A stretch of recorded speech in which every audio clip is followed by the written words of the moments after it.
After a life of being the queen bee of people pleasers, it has become my mission to help myself and you be as us as we possibly can be. And through that, create the life and business of your dreams. Welcome to the Audacity with Sarah Plowman.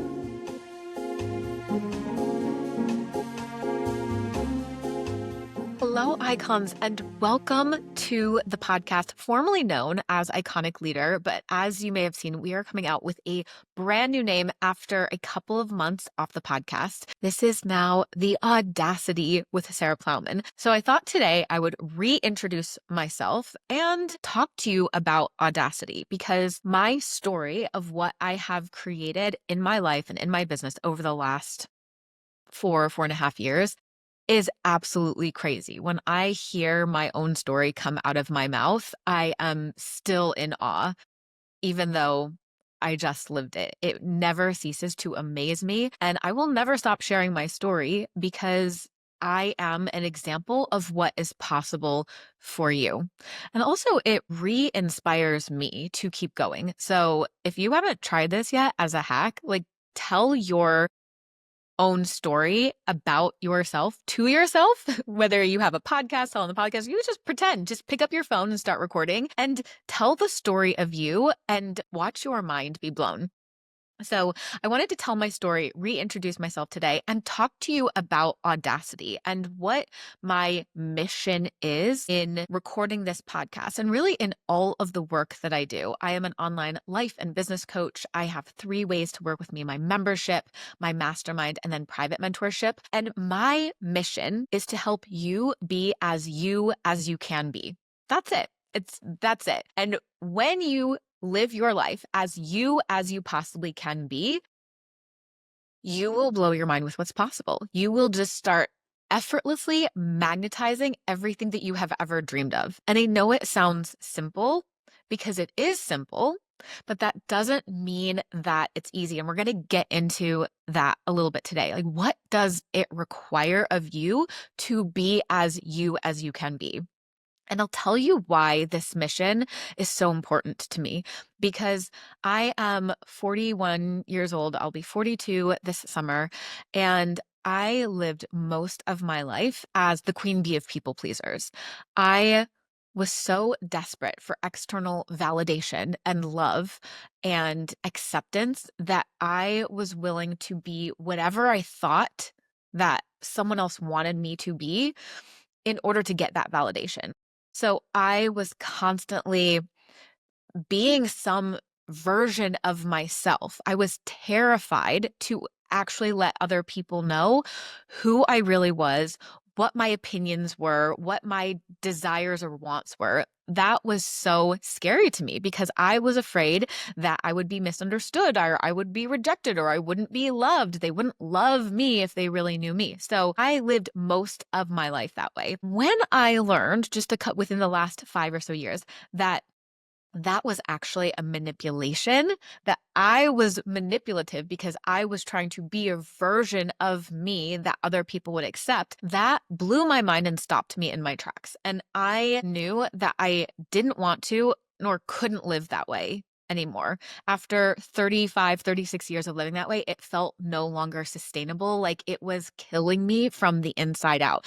And actually, I remember this was like around this time when it felt like my body took over. Like I couldn't live that way anymore. It almost didn't even feel like a decision. Like it was so toxic that my body just slammed on the brakes and was like, girl, you cannot deny yourself anymore. You cannot pretend to be someone else anymore. Like this is killing you. And it was not fun. It was not fun. 1, I wasn't enjoying the experience of my life. And 2, I didn't like the results that I was creating. So I'm looking around at the relationships that I'm in and like all of the results. I didn't like the results that I was creating in my life. Like if I looked around at the money that I was making or not making, the relationships that I was in, what I was doing with my time, I didn't like it. It no longer felt like me. Maybe it never did. So I wasn't enjoying the experience of being me, and I didn't like my results. And all of that was a byproduct of me living this inauthentic life. I was so afraid to be Sarah, to be as Sarah Plowman as I could be, because I was afraid that she would be rejected, that real me, if people saw the real me, I would be rejected. But I realized that in doing that, I was rejecting myself. I was rejecting myself over and over and over again. And I had to ask myself this question, like, whose opinion do you care more about? Everybody else's or yours? And the answer was very uncomfortable. The answer was, I care more about everyone else's opinion about me than I do my own. And that was a sobering realization. And I didn't want that to be true anymore. I knew that I wanted my opinion about myself and about everything else in life to be the most important opinion in my life. So I had that realization, but then to take action on that so that my external world reflected who I really was on the inside took audacity. So that's what we're going to talk about today. And what did that audacity create for me? My willingness to be audacious, my willingness to be as Sarah Plowman as I possibly could be. It has opened up worlds of possibilities that I couldn't even have imagined. And let's just talk about business for a minute because it's so fun. My willingness to be so authentic, my willingness to be as Sarah Plowman as I possibly could be has transformed how I dress. It's transformed my relationship with my children. It's transformed my personal and romantic relationships. And it allowed me to start and grow $1 million business. Today, I'm recording this on April 16th. My business is over $1.2 million in sales since I started it. My first offer I made in January of 2021. So we're just over 4 years into the business. $1.2 million in sales. And we are just about to cross $1 million in cash collected since I started my business. And I get full body goosebumps when I hear myself say that because before I started my business, I was a stay-at-home mom for 6 years. And before that, I was a server and a bartender with a brief 1-year stint in retail. I had never made more than $42,000 a year. I didn't even think it was possible. Like the thought that I could ever make 100 grand in a year, I didn't even think that I could do that. I thought maybe if I could figure out something that like maybe a trade I could learn, or if I went back to school. I had my bachelor's degree, but I had never even come close to making that, less than half of $100,000 a year. So I didn't even know how that would be possible or what I could possibly do or enjoy doing. And now to have made $1 million as an entrepreneur doing something that I am so passionate about that doesn't even feel like work, literally just using my brain and a phone and a microphone and sharing my opinion with the world, letting people see the real me and helping other women do the same. I will never get over that gift that I gave myself. And it all started with me being willing to be audacious, to have the audacity to show up in my life with who the fuck does she think she is energy.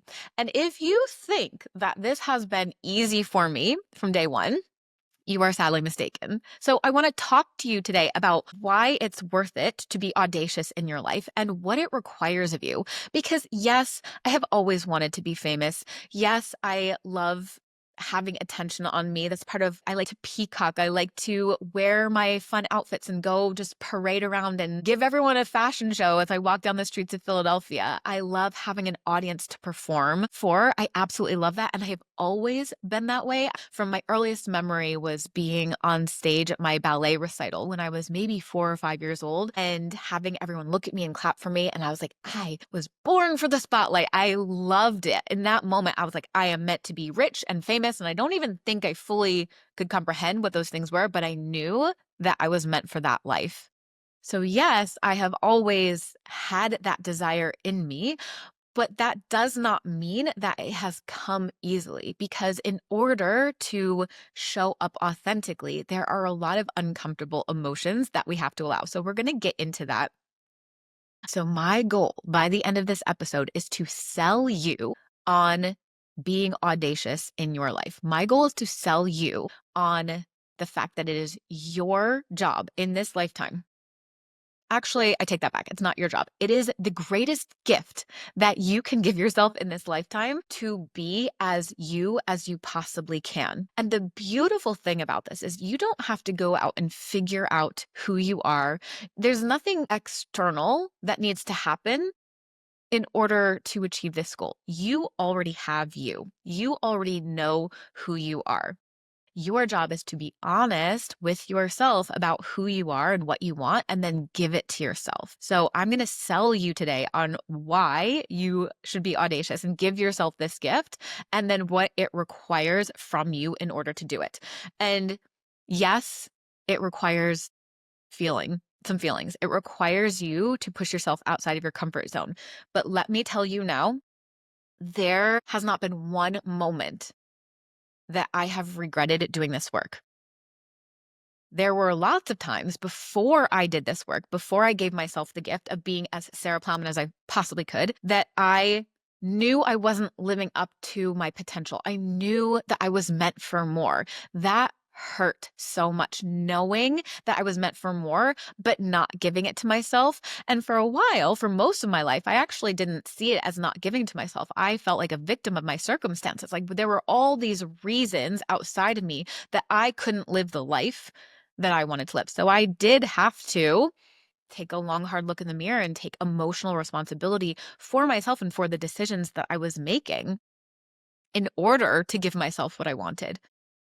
But it was the gift of my lifetime. And no matter how challenging it has felt at times, no matter what feeling I've had to allow myself to feel, there has not been one moment where it wasn't worth it or where I regretted the decision. Not one. You will never regret taking a risk on yourself. That is actually the definition of audacity. I looked it up for you before I recorded this. The Google definition of audacity is a willingness to take bold risks. Okay. So if you're going to be audacious, you have to be willing to take bold risks. But here's the thing that you are betting on, the risk that you're taking is on you, and you are actually the least risky thing to bet on. This was a big paradigm shift for me, but I'm going to give you a couple of things that you have to choose to believe in order to be audacious. And this is the very first one. Okay. So if you're taking notes mentally or on a piece of paper right now, I'm going to give you 4 things that you have to choose to believe. And in the beginning, some of these might feel really accessible to you. They might feel easy to believe, or some of them might feel a little bit harder to believe.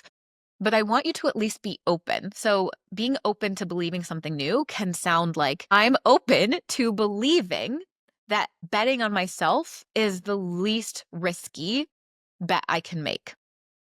Or you can also phrase it like, what if? What if I am the least risky thing? What if I am my own safest bet? I remember asking myself this question for the first time kind of as I'm going through this transition period in my life. 4.5 years ago, 5 years ago, I left my marriage, which was terrifying. And I carried a lot of guilt around that because I was raised in a very religious home and I was taught that you were supposed to sleep with one person, marry one person, and be with them till the day that you died. And I chose not to do that. So this was a very tumultuous time. It also was not something that I ever anticipated happening in my life, right? No one, I don't think, gets married thinking that they're going to get divorced. So I'm going through this tumultuous time dealing with all of these emotions. And I had a lot of people advising me, amazing people and family members advising me through this process. And one of the pieces of advice that I got was to scrape together every penny that I could. And I was broke at the time. Let me tell you, I was broke at the time. I was back to waiting tables on the weekends when the kids were with their dad. Like I was taking out new credit cards. Like I had rented an apartment when I separated from my ex-husband that I really couldn't afford, but I really wanted to stay in the same neighborhood, close to my friends and for the kids where I felt safe in the city. I had a lot of people advising me that I should scrape together every penny that I could and buy a house. Like that was the next wise financial decision to make? So that was kind of my plan. And then while all this is going down, I discovered coaching. And I first just hired a coach to help me go through the healing process post-divorce. And really what I discovered is we were working on things that way preceded my divorce. So hiring a coach and getting coached, I had never even heard of life coaching before this period in my life, completely transformed my life. And I literally was looking around like, does everyone know that this exists? Like, I felt like I had just found the keys to the universe. My jaw was on the floor and I was like, these tools, this is what I've been looking for my whole life. Like, this is it. I just unlocked the secret to life, to happiness, to contentedness, to thriving, to creating whatever it is that you want in this life. And it felt almost like I couldn't not start a business. I was so mission driven back then by getting these tools into as many hands of as many women as possible. So it almost was like, in spite of all of my fear, my brain was like, you can't start a business. You can't be a coach. You're not certified. You don't know what the hell you're talking about. I had so much resistance, but the mission in my heart was so strong because of my own transformation. I couldn't help myself. It was almost like I didn't have a choice. Like I was being propelled forward by my why. So I started this business, but that required, or I desired, to make an investment. So instead of saving money for a house, I actually took some cash and then I opened up another credit card and invested $10,000 in a mentor to help me start my business.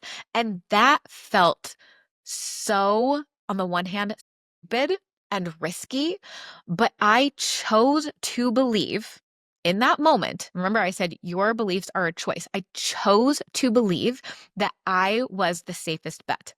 And I chose to believe that the safest thing that I could do with my money was not actually put it into an investment via a house, but was to put it into my own brain and to my own self as I grew my business. So that was my first moment of audacity, being willing to take a risk on myself.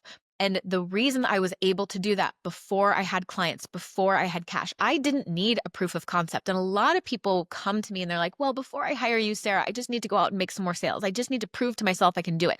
I didn't need that because I knew that the safest place to put my money was into me. The safest bet to make was myself. And that was a choice. I did not have a proof of concept. I did not, but I chose to bet on myself. So that was the first audacious move that I made. And that's the first belief that I want you to choose. And again, if you have to ask it like a question, like what if, or I'm open to the possibility, choose to believe that you are the least risky risk. You are the safest bet that you can make. The second belief that I had to choose in order to show up audaciously in my life was that I can have what I want. I can have what I want. So I wanted to be rich. I wanted to be famous. I wanted to be my own boss. I wanted to work part-time hours. I wanted to be an entrepreneur. I wanted to be a millionaire, not a waitress making $40,000 a year. I had to have the audacity to say, this is what I want. Okay, so write this down. You're taking notes. This is the second thing that you have to choose to believe.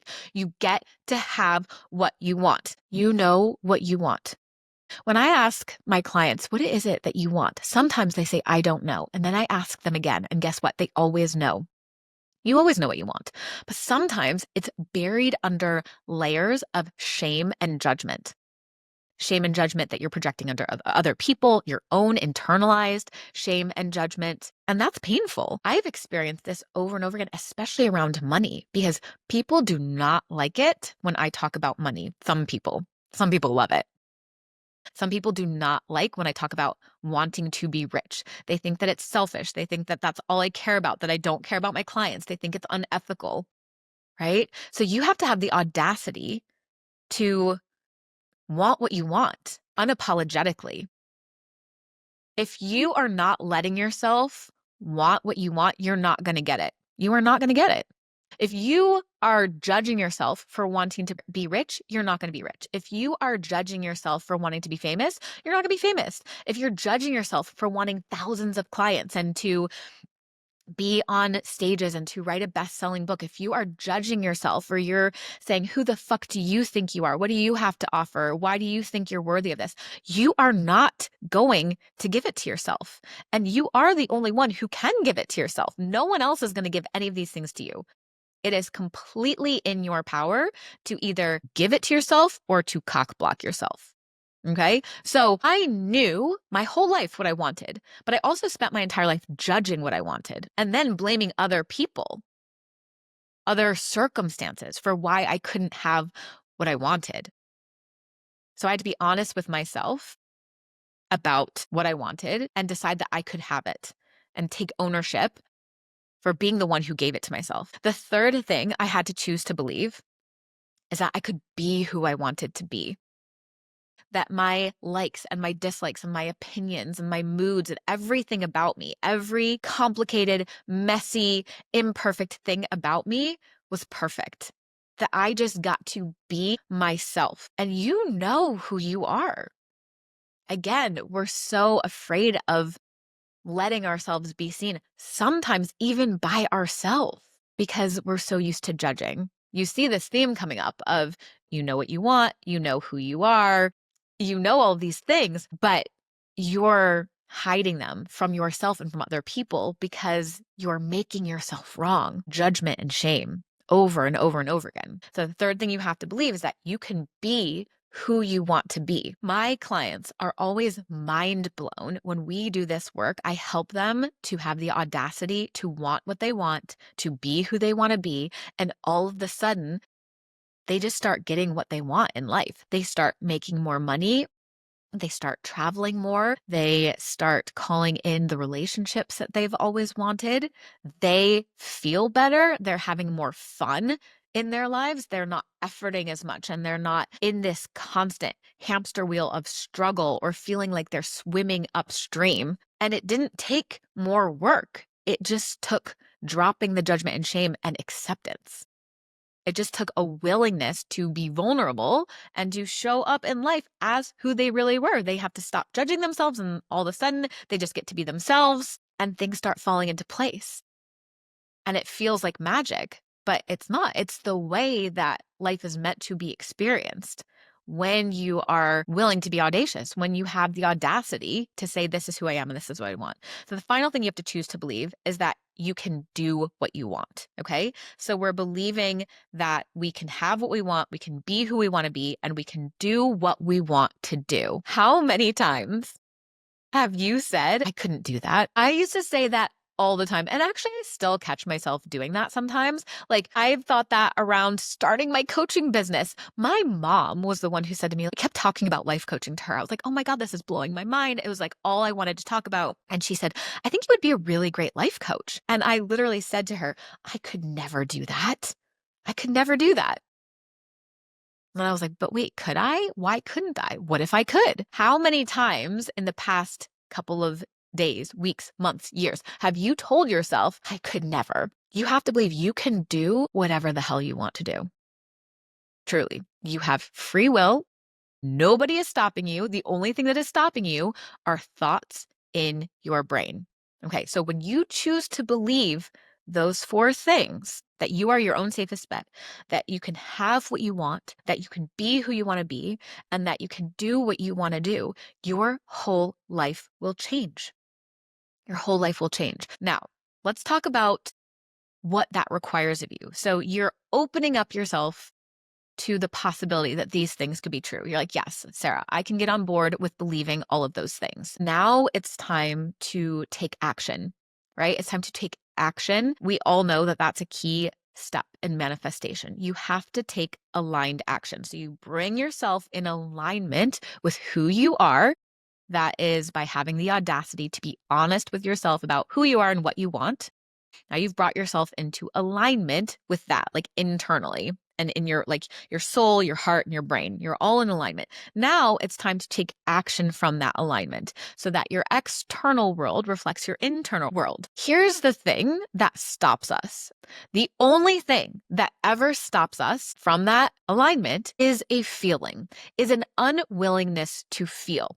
When I was first introduced to coaching and to the self-coaching model, where I was taught that circumstances are neutral, and then you have a thought about them, and your thoughts create your feelings, and your feelings are fuel for your action, I was like, this is great. If I have control over how I feel with my thoughts, then I can always think positive thoughts and I will always feel positive emotions. So if I want to feel confident while I'm going out and making offers and growing $1 million business, then I can just think thoughts to create that confidence. Now, this works, but what I quickly discovered was there was a crucial step missing because I did not feel confident 100% of the time. And also, even when I was experiencing confidence, I realized I was feeling other emotions too.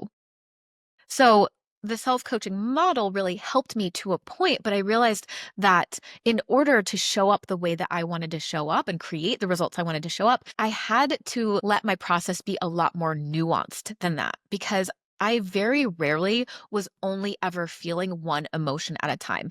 A lot of coaches get stuck here and they come to me and they're like, Sarah, I feel doubt right now. And doubt is going to stop me from creating what I want to create. So how do I just feel confident? Or I'm feeling imposter syndrome and I need to stop feeling the imposter syndrome to feel the confidence. And I get that because I used to think that way too.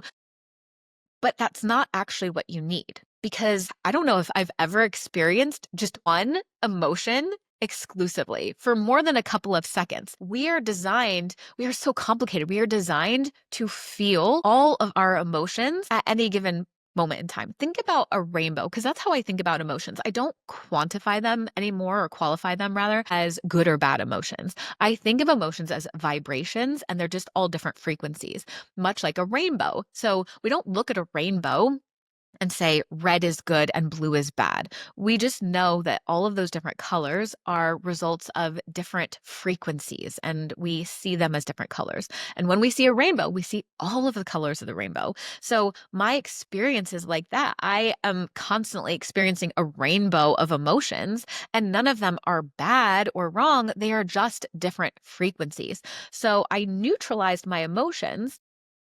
And then I asked myself, okay, let's say I want to show up and I want to record this podcast and I want to feel confident while I'm doing it. So I can think thoughts that create confidence, like, Sarah, every time you open your mouth, every time you put out a podcast episode, someone is helped. It helps somebody every time you record a podcast. Okay, so that thought makes me feel really good. It makes me feel confident. It makes me feel excited to record the podcast. But also, that's not my exclusive experience of recording this podcast. I also had to feel a little bit of embarrassment. I also had to feel nervous. I also had to feel vulnerable. And I've talked about this in previous episodes of the podcast. I don't know why, but recording the podcast feels more vulnerable to me than teaching a masterclass or going live on Instagram. I don't know why. Doesn't matter why. I just feel especially vulnerable when I record the podcast. So I had to allow all of those emotions to vibrate through me while also feeling confident. I had to allow all of that. I had to allow a complex emotional experience for myself in order to sit here and push record. And that's what most people stop themselves from doing. They don't want to feel the embarrassment. They don't want to feel the vulnerability. They don't want to feel the nervousness. So they just don't do the thing. Or they go on a side quest to fix those emotions as if those emotions are a problem, right? So maybe you're not like, fuck it, I'm not going to do the podcast. Maybe instead you're like, okay, I'm going to record my podcast. Or I'm going to start that podcast. But before I do, I first need to figure out and fix why I'm feeling nervous, why I'm feeling vulnerable, why I'm feeling embarrassed, right? And then maybe you spend a couple months doing that. Maybe you buy a course or you go get coached a lot or you listen to other people getting coached or you journal more. And all of that, we coaches are sometimes really good at using coaching to buffer, using it as a distraction. I call it a side quest, right? Because your real quest is personal growth and putting out this podcast because you have something to say. Your people are waiting for you. They want to know what you have to say. They want to be helped by you in a way that By the way, only you can help them. No one else can help you the way that I can. There's only one Sarah Plowman, and me plus the tools that I teach don't exist anywhere else. That's why I don't worry about competition. That's why I never feel like I'm comparing myself to anyone else. It's just me in my own lane. And the same is true for you. But a lot of people will go on these side quests to try to get rid of those emotions in order to just feel confident. But what I figured out and what I want you to do is stop judging those emotions. You're human, you're going to experience them, and just let yourself feel them. Let yourself experience your body. This is my body experiencing embarrassment. This is my body experiencing vulnerability, and create safety in your body to experience those emotions. And something magical happens when you do that. You automatically feel better. You didn't have to try to feel better. You didn't have to get rid of those emotions. You actually feel better because you're like, hey, it's okay. I'm safe to feel this embarrassment. I'm safe to feel this vulnerability. I did this the other day. I had a panic attack. I had a straight up panic attack. It was one of those moments where like nothing is wrong in my life, but somehow everything felt wrong. And the pressure on my chest was so heavy and there was a lump in my throat. And I was like, don't have a panic attack. Don't feel this. Don't. And it just kept getting more intense the more I tried to shove it down. So eventually I was like, fuck it. Let's panic. And I went into my room and I sat down on the floor. I called my sister because I didn't want to be alone. I wanted to have some support and she's so amazing. And I just had a panic attack. And do you know how quickly that passed? You know how much better I felt afterwards? Because I didn't resist it. I let it be there. I was like, this is what we're doing right now. I'm safe to experience this. And on the other side of that, I had a really beautiful day. I had a really productive day. I had a really special day with my kids, a special day with my clients. It turned out to be an amazing day. And it all started because I was willing to let myself feel uncomfortable emotions. So when you look around at the results in your life, when you look around at the results in your business, if you're like, okay, I'm really under earning in my business, I am really unhappy in my relationship, I'm really unhappy with how things are going with the kids right now or the relationship with my body, like I have weight that I want to lose, whatever it is, you do not have any problem other than an underfeeling problem. I say this to my clients all the time. You don't have an under earning problem. You have an underfeeling problem. Feeling your feelings, experiencing your emotions is your superpower. So in order to be audacious, in order to bet on yourself, in order to live your life as you possibly can, the how you get there is by allowing your emotions. That is your superpower. That's it. And when you start to practice this daily in your life, safely, lovingly, compassionately feeling your emotions, you will clear the space for you to be as you possibly can be. That is your job. That is your only job. And everything else that you want in your life, in your business, will be a byproduct of you living audaciously and authentically. This is the secret to my life. This is the secret to my clients' lives. I see this over and over and over again.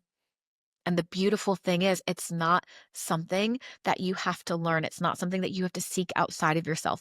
You already have all of this inside of you. And so my job as your mentor, whether that's you work with me in one of my containers or you follow me on social media or you're just here listening to the podcast, my job, the reason that I am in your life is to help you be as you can be. That is the greatest gift you will give yourself in this lifetime, and it's the greatest gift that you will give to the people that you love. That is your legacy. Because when we do that, we give the people around us the gift of knowing the real us, which we all deserve to know the real you. And we also inspire other people to do the same thing. When you see someone being bold and audacious in their life, doesn't it help give you permission? And as a mentor, because I know a lot of you who are listening to this are coaches and mentors, isn't that amazing that that is your job? Your job is to just be as you possibly can be and make decisions in your life and business from desire. And just doing that will create change and clients and cash for you. And I'll give you such a fun and specific example, particularly around money, but I have always charged premium prices and I moved my business in the direction to charge premium prices simply because I wanted to. That's it. I just wanted to charge $100,000 to work with me privately. And it took me 4 years of raising my prices to get to that point. But now that's how much people pay me to work with me privately, $100,000 a year, which is really fun for me because I never even thought I could make $100,000 total in my business in a year, or doing anything for that matter. I always wanted to charge premium prices. That was just from desire, an authentic choice that I made in my business. And I was unapologetic about it. So this memory is from when I was charging $30K for 6 months. And I was unapologetic about it. I posted it. I talked about my price. I didn't hide it at all. I didn't gatekeep. It was on my application.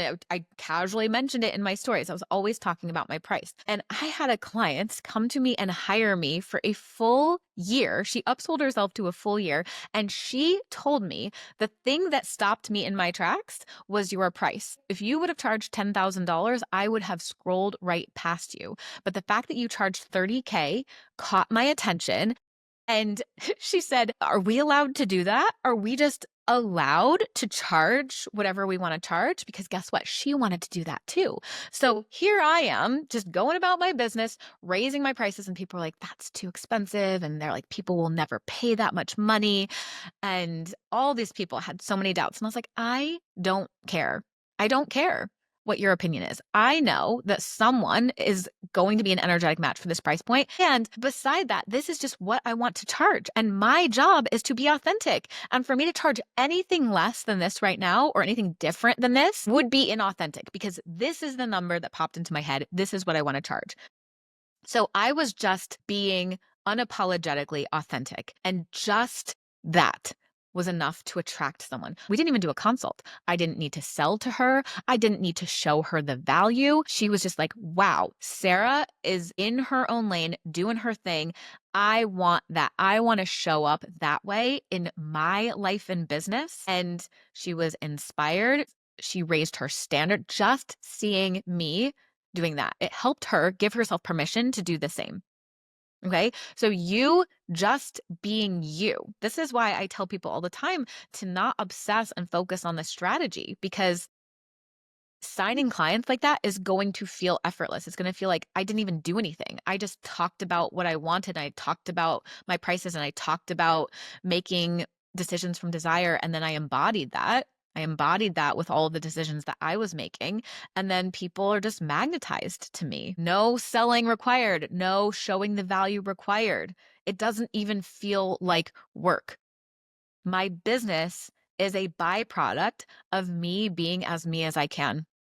And the thing that has allowed me to be as me as I can is a willingness to feel all of my emotions, to stop judging them, to stop resisting them, to stop making them wrong, and just feeling them. Feeling is my superpower that allows me to be audacious, and it is yours too. It's yours too. All you have to do is decide. So I am here to help you be as you can be, and harness your feelings as your superpower. This is exactly what I help you do inside of my magnetic membership. So this is the work that you and I are going to do together. We're going to do this work on the podcast. And if you want to go even deeper and do this work with me, if you want to give yourself the gift of your lifetime that you deserve to enjoy every moment on this planet being as you possibly can be. And if you want to magnetize even your most delusional dreams effortlessly into your life, and if you want to know how to use and harness your emotions as your superpower, that is exactly what I help you do inside my paid containers. So if you're ready to take this work deeper, come work with me.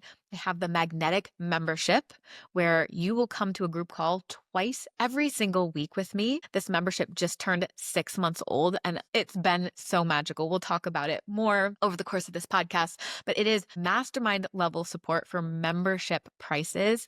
You get to come be part of the movement, part of an incredible community of icons who are unapologetically delusional and audacious. It is such a vibe. You get mastermind level support for membership prices. courses. And I also have the Magnetic Mentor Mastermind, which is for you if you have already created 6 figures in your business and you want to pour gas on that fire. And then I also have private mentorship if you would like to go even deeper and even faster and you are ready to create your 7-figure plus year. You can find all of the details in the show notes of this podcast. I love you all so much. Thank you for being here. Thank you for listening to this episode of the podcast. And I'm so excited to be continuing on this podcast journey with you. And I will see you next time. Bye.